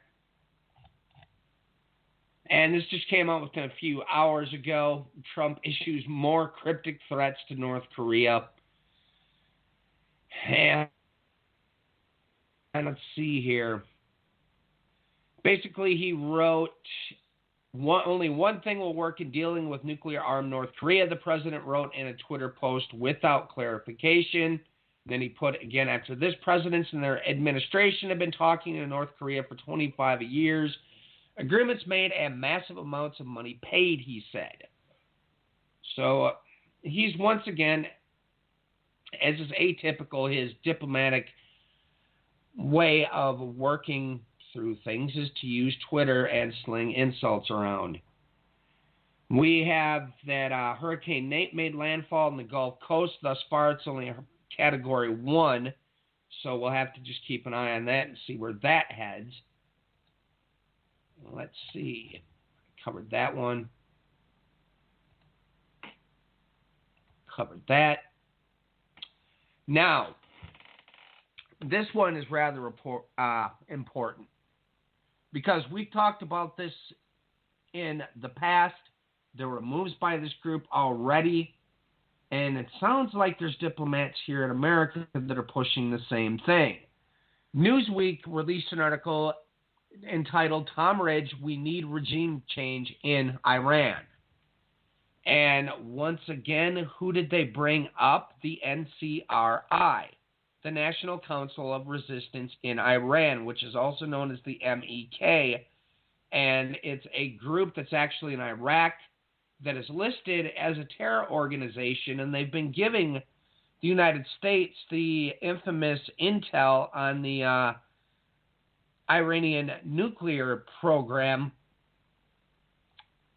and pushing for them to be basically handed the reins of Iran with regime change, which they've been pushing for years on end. And when the last election took place, the main woman that was at the head of it, her posters were showing up everywhere, and this group is pushing even harder for regime change there. And with the way people are speculating right now on what's going to be stated with Trump next week with breaking the Iranian deal, this might be what they've got on the plate. And once again, now we're going back to, like I said, you need to know your facts, folks, when you read some of these articles, because they'll pull your leg real quick. This is right from the National Council of Resistance of Iran. Now, there was one news report that was in a breaking report that came out earlier in the week that stated the U.S. did label the Islamic Revolutionary Guard Corps a terrorist entity. Well, I checked on that, and thus far there hasn't been anything released on that as of yet. But, of course, we've got over here on the National Council of Resistance of Iran, the U.S. needs to view the IRGC as a terrorist enemy. But here in the first paragraph is what really got under my skin. And right here, of course, here's where it came from. The U.S. representative of the Office of National Council of Resistance of Iran published a short and extremely informative video which shows how Iranian regime has been training terrorists in Iran and dispatching them across the globe and is doing it to date. Now, here's the last sentence. Iran has caused the rise of ISIS. Really? Next part, and remains the single most active state sponsor of terrorism in the world. Good grief, folks. You need to really pay attention to these news articles, and on top of it, if you don't know anything about these areas, they're going to completely pull the wool over your eyes, and it's just getting worse and worse by the day.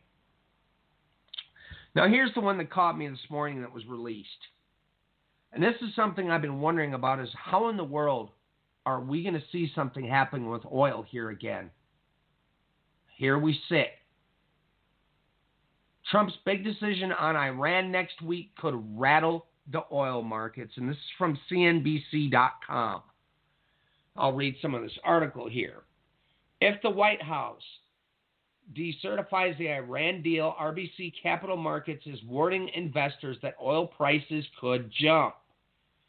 Halima Croft, the firm's global head of commodity strategy, is watching next Thursday, October 12th, very carefully. That's the day when President Donald Trump is expected to deliver a key speech on Iran policy. There's speculation that Trump will move to unravel the international deal signed under President Barack Obama that curbs Iran's nuclear program. Excuse me.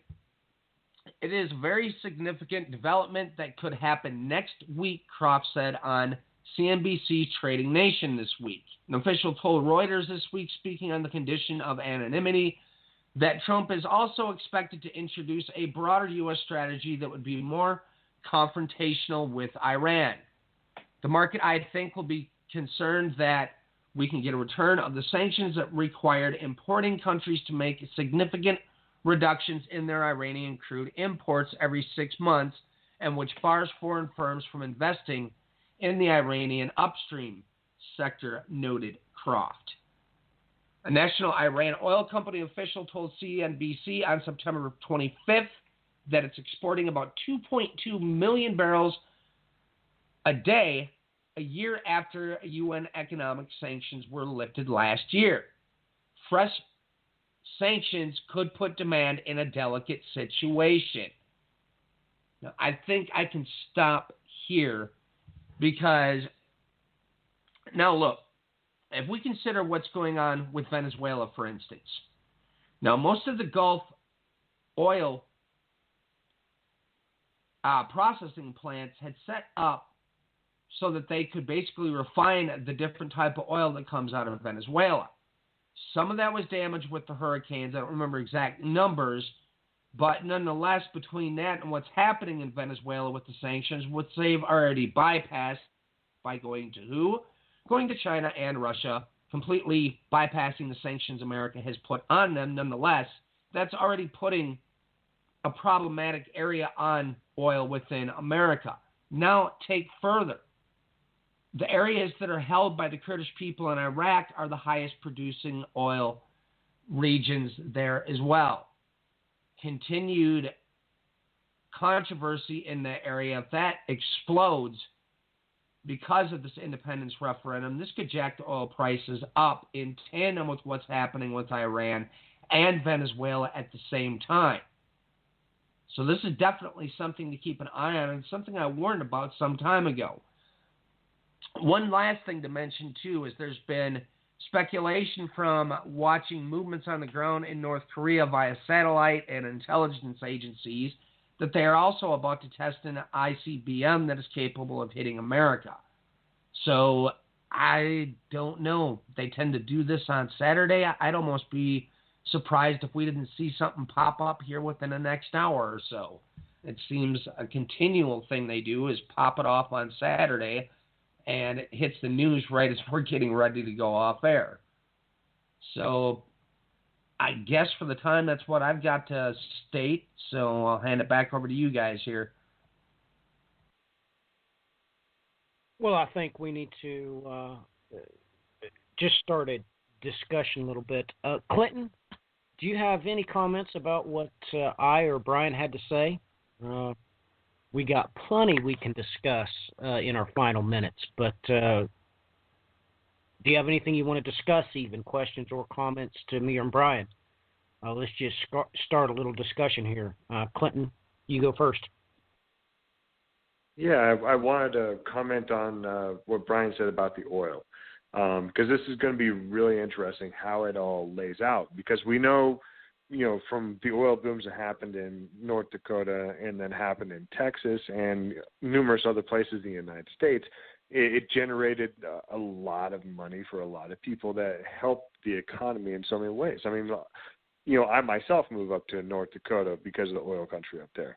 So that helped a lot of different things. So it's going to be interesting to see, like, the global dynamic, because we know Venezuela basically is getting ready for war with the United States. We know Iran is getting ready for war with the United States. How is that going to impact the oil across the globe? Now, the big question mark is the refineries. Like, I know Saudi Arabia just this last year purchased the largest refinery in the United States, in Texas. But that's where the hurricane just recently hit. I believe it was Harvey hit.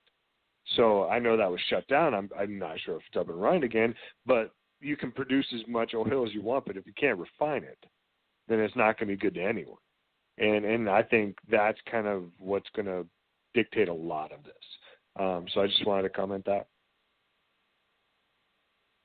Just like I mentioned earlier about why our special forces are there in Nigeria. I mean, ladies and gentlemen, figure it out. I mean, it's kind of strange that Nixon's been coming up in this broadcast where you're talking about the removal of one standard of currency and the implementation of the petrodollar. And we all need to be concerned about that, because that's live, local, and late breaking. Because, I posted on my Twitter that, once again, it was in the news this week about Saudi Arabia and Russia getting together. Okay, so, ladies and gentlemen, of course, all the decisions have already been made. Ladies and gentlemen, I mean, the first visit by the Saudi king to Russia, that happened this week.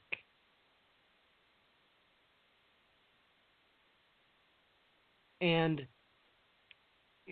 ladies and gentlemen, everybody knows it but you, I guess.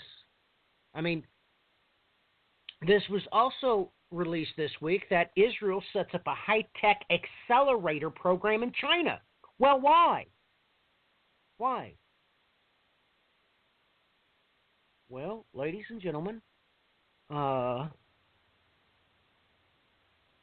Israel has a hint, so therefore they don't need a clue. They know where this is going.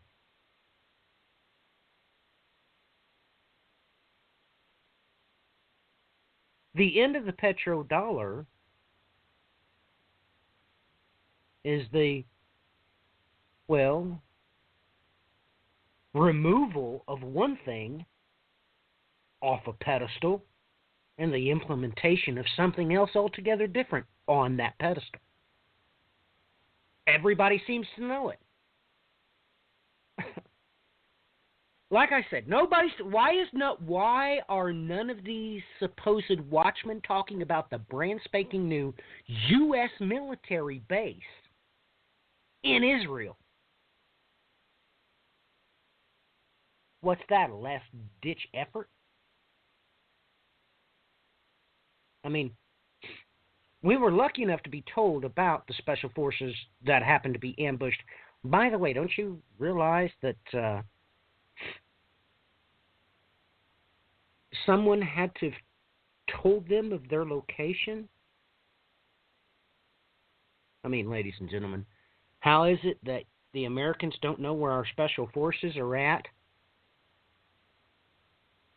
I mean, you realize that Clinton, Bryan, and I could not set up an ambush for American Special Forces. We have no idea where they're at.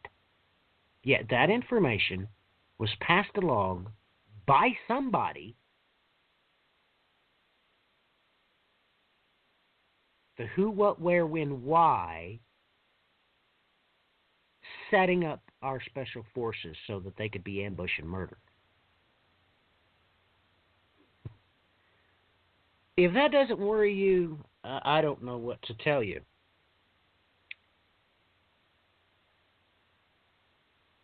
Clinton,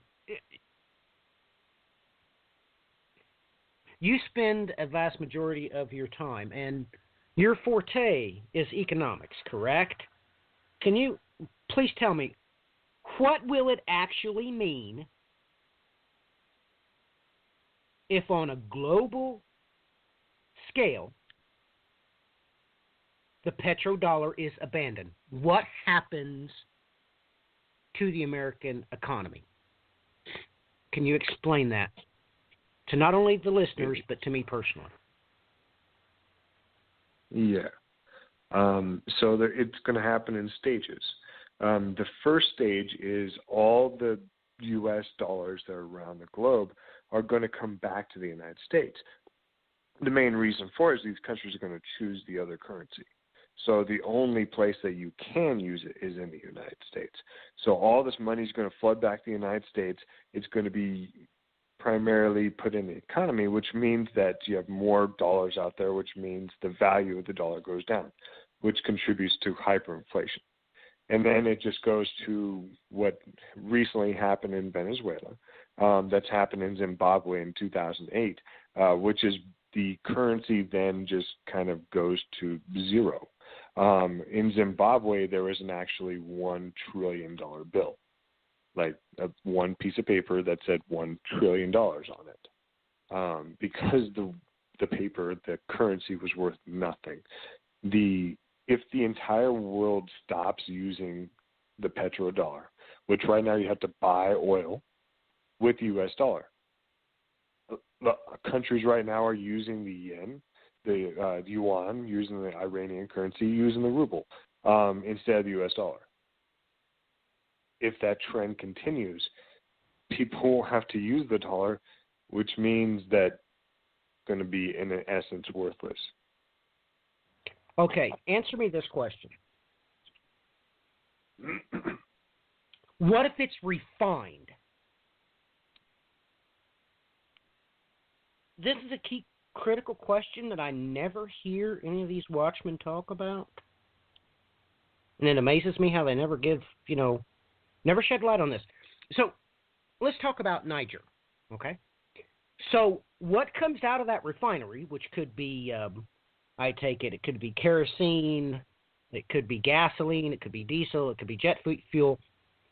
That's the purpose of a refinery, is to refine it down to the different grades that you want it. Do you have to purchase that in petrodollars? That's a good question.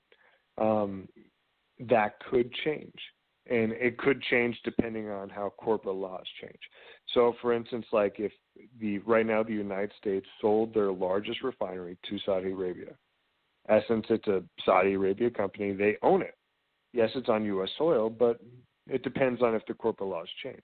If the corporate laws base it to where you have to buy in that currency, which if there is an issue with the U.S. dollar, it may come to that, then you would have to buy with whatever the Saudi currency is, even though it's U.S. oil, basically. So it depends on how the corporate laws are. Right now, from my understanding, is that you have to buy like the barrels coming out of the ground with U.S. dollar before it's refined. I see. Next question. You yourself stated that the current POTUS would just changed, I mean, not exclusively himself, but our elected government at large, changed the laws to bring back all these U.S. dollars. Is that correct? They're working on it. You just stated that this is point one of what would happen. So you're saying that our present government is working toward this exact thing. They're actually working to implement. Is that what I'm hearing from you, Clinton? Well, it's not like they have a choice. It's a mathematical inevitability. It's going to happen, and the whole world knows this. That's why they're making all the moves that they're making on an economic scale. That's why they're moving all the business to China. That's why China and Russia are stocking up on gold, because it's a mathematic certainty. So what they need to do is they need to use the dollar as much as they can to buy real assets or to build infrastructure or whatever it may be before it no longer is around. Now, typically what happens is they restructure it, like you mentioned earlier. And for instance, like, it may take $5,000 to exchange for one of the new currency, just to give an example. But there would be an amount that you would exchange for one of the new currency, whatever that new currency is. Okay, so explain it to me. Let's say, for sake of argument, I have $20 in my bank account. Today, a loaf of bread is one price. So when they switch this over, would the price of my bread go up or go down? Well, you can use Venezuela as an example for this. And this is the beginnings of inflation, the beginnings of hyperinflation. The $20 loaf of bread tomorrow will cost you $22. So Venezuela had the issue that they needed to spend their paycheck today because tomorrow they wouldn't be able to get as much stuff for it. Okay. So what you're saying is that if this happens tomorrow, my $20 won't be enough dollars to buy that loaf of bread. Correct. So even if I have $1 million in the bank today, tomorrow that loaf of bread might be to the price where that $1 million is not actually worth what I thought it was, no matter what the sum of that account was. Now, Brian, isn't that exactly what the Bible describes as happening? Or am I wrong? Well, precisely. And as Clinton was explaining that, I was thinking, okay, if we look going from 1899, plow forward to between 1899, go to 1909, move forward, 1919, hit ahead, 1929, boom, stock market collapse. What happened in Germany? Everything zeroed out there. Then what happened 10 years later? 1939, World War II. In that first 40-year segment, literally we have the roadmap drawn out for us of what to expect as we're heading towards this. Now, what have we seen as of recently, especially in the United States, but it's flared up all throughout the European nations as well? Nationalism. Run rampant across the board. And what are they calling everybody on the left? Well, they're calling them socialists or commies. Got that same flare-up. So on top of it, in the short scale, something like the petrodollar collapsing, or even on top of it with the oil prices escalating because of, say, throwing Iran into the mix, something happens in Iraq again because of the Kurdistan referendum, we bring in Venezuela, but then on top of it, we've got China and Russia moving everybody back towards the gold standard. But the problem is if you looked into this, there's not enough gold to keep the economy of the world sustained. So this altogether causes a large problem. But if we watch that same roadmap, we could be looking at these very same factors on a very short scale, leading us in the direction of where everything started at that 1899 timeline. So I guess time's going to tell what'll happen. We'll have to see. Brian, can you ask me can you answer me a very simple question? Well, the listeners, a very simple question.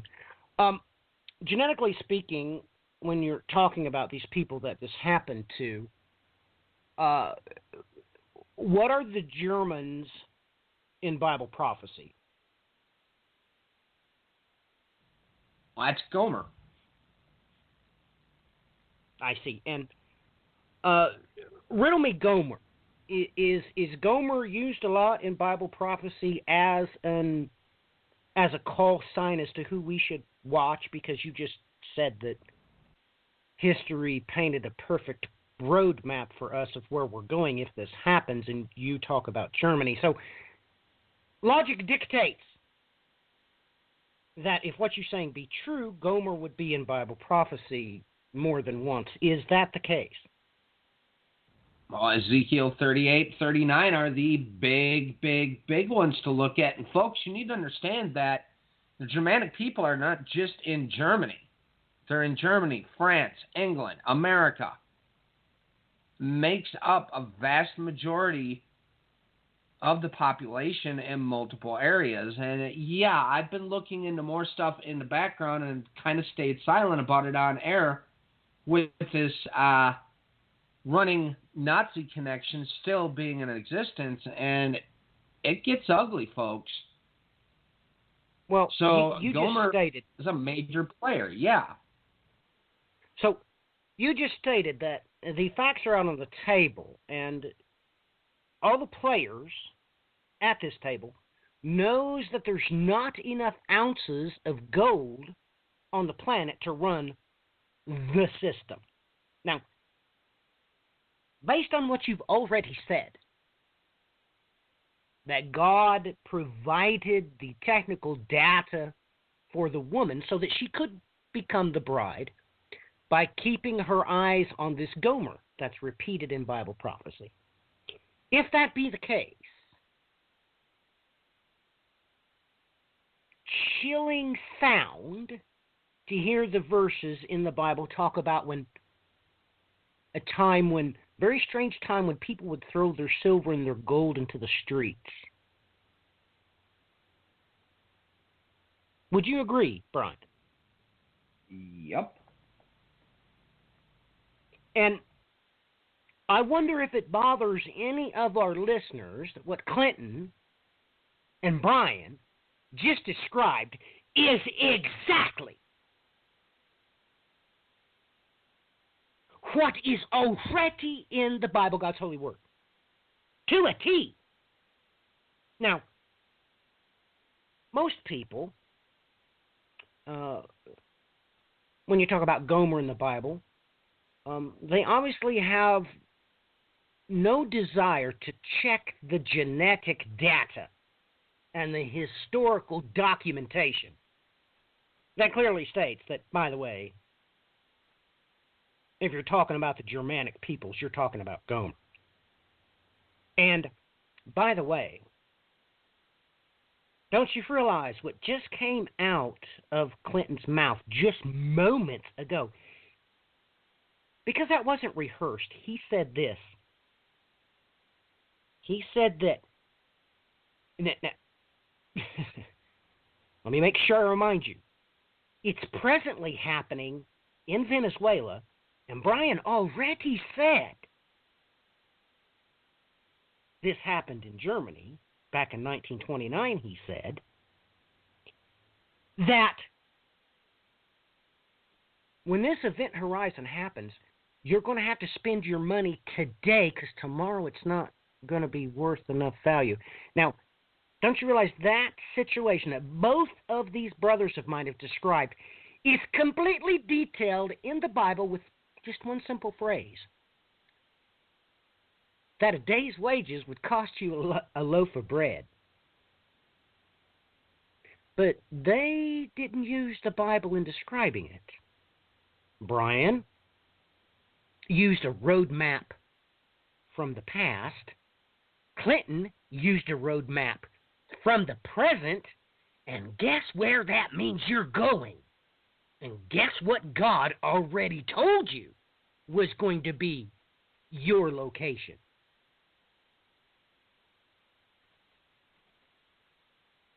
Now, I'm sorry that's the case. But this was unscripted. I just quite simply asked Clinton some questions, and I asked Brian some questions, and that was the logical, deductive conclusion that anyone must come to.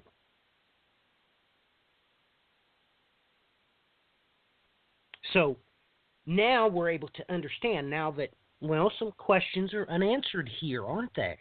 It's only the barrel of oil which must be purchased with the petrodollar, not the refined substance, ladies and gentlemen. Why do you think your special forces was getting ready to hit Niger and hit them hard? Oh, ladies and gentlemen, the special forces do not go into foreign countries where it's illegal for them to be because they want to go play, I don't know, bingo or bridge. They don't go to play Parcheesi, ladies and gentlemen. Those special forces only show up illegally, unconstitutionally, for one reason.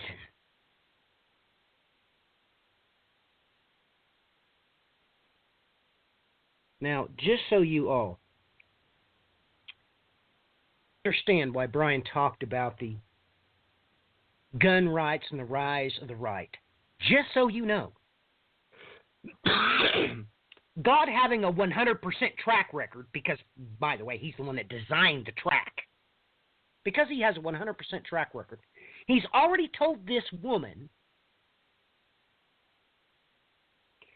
that if she lives by the sword, she will die by that sword. And if she leads into captivity she will go. Just so you know.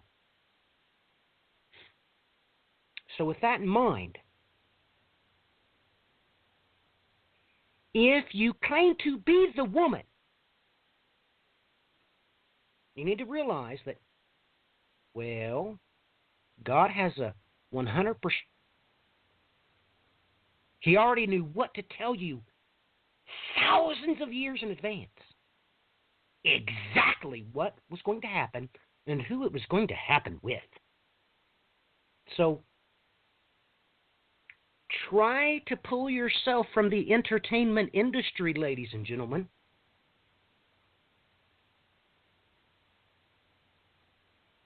Let me ask you a question. I asked the same question to Michael Benoit tonight.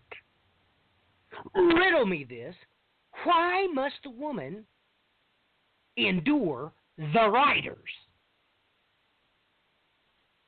Why, ladies and gentlemen? Why? It happened before. It is an isochronal event.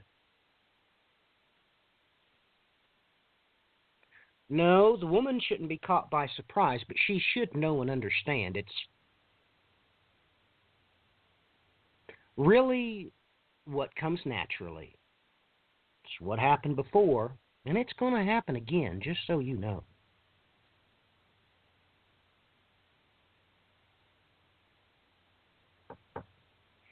There is going to come a time when this happens. It's just like Clinton said, that's actually happening right now in live time.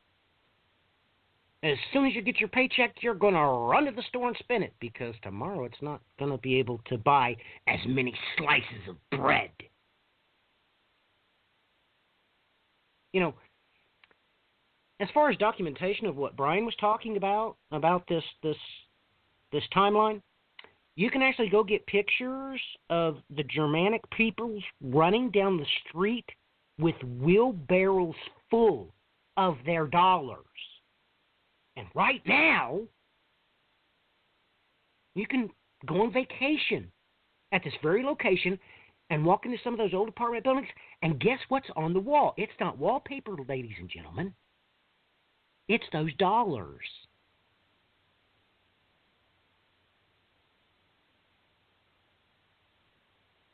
You know, I wonder how many Christians are in Venezuela. I wonder if we could get that technical data. I wonder what percentage of the population are Christian in Venezuela. Clinton, would you happen to know a rough estimate of how many people in Venezuela are Christians? Would you have any knowledge about that? No, I would not, unfortunately.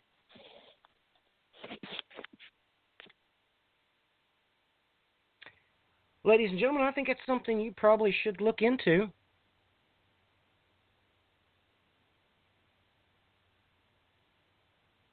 Because then all the things that you're running around and saying, it's going to make it null and void. Now, isn't it? Your closing thoughts and comments, Clinton, please. You know, everyone, it's a pleasure always to be talking with you guys, and thank you everyone for your support. You know, please, we didn't get a chance to even talk about Catalina, Spain, but watch for Monday or Tuesday when they declare independence and see how the country of Spain reacts, and hopefully things don't get too crazy to where, I mean, whatever may happen. But again, thank you everyone for your support, and thank you so much. You can find me at ClintonCowatch.com or on Twitter. Just type in Clinton Cowatch. My last name is Kowach. And like always, all the articles that we talk about on the show will be on my Twitter. Thank you. All right, Brian, your closing comments and thoughts. And don't forget, Brian, your websites, please. Yep. Well, I would keep an eye on definitely what's going on in Catalonia with the independence referendum. It's already been declared at a 90% rate by the people there. So at least the people are pushing for it. Now, if they actually declare, which is the big one between Catalonia, we have Kurdistan, and we've had two other places flare up that are also trying to declare independence as well within Africa. So a lot to keep an eye on in that direction. Also this week with the Iranian missile program up for its Trump's infamous statement, that is something major to keep an eye on and could be a mega flashpoint. So we're just going to have to see where that heads. So you can contact me at either Overt Attention Show on Twitter. OvertAttentionShow.com is my website, and if you need to get a hold of me, any questions, bandsofTime@gmail.com. Thanks for joining us, and God bless. Well, ladies and gentlemen, as for me, My name is Matthew Miller, and I love God with all of my heart, all of my soul, all of my strength, all of my mind, all of my spirit, all of my stature, all of my IQ. If you want me, you can find me. I'm sure that the Holy Spirit will guide you to get in touch with me if you need it. Today I had long discussions with people in the United States, people in Great Britain, people in New Zealand, people in the Virgin Islands, and a very broken conversation with somebody in Spain. And they got exactly what they needed because that is what God had prepared me for.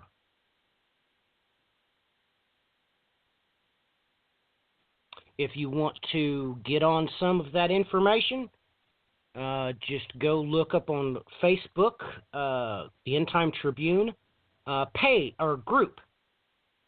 In that group is where we get into biblicating the bride.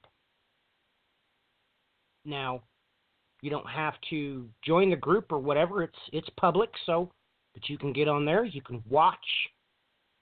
You can listen. You can learn, which leads to edification. Because there, we don't talk about my opinions because they don't matter. We talk about what the Bible, God's holy word, actually says. You will not be entertained there in the slightest.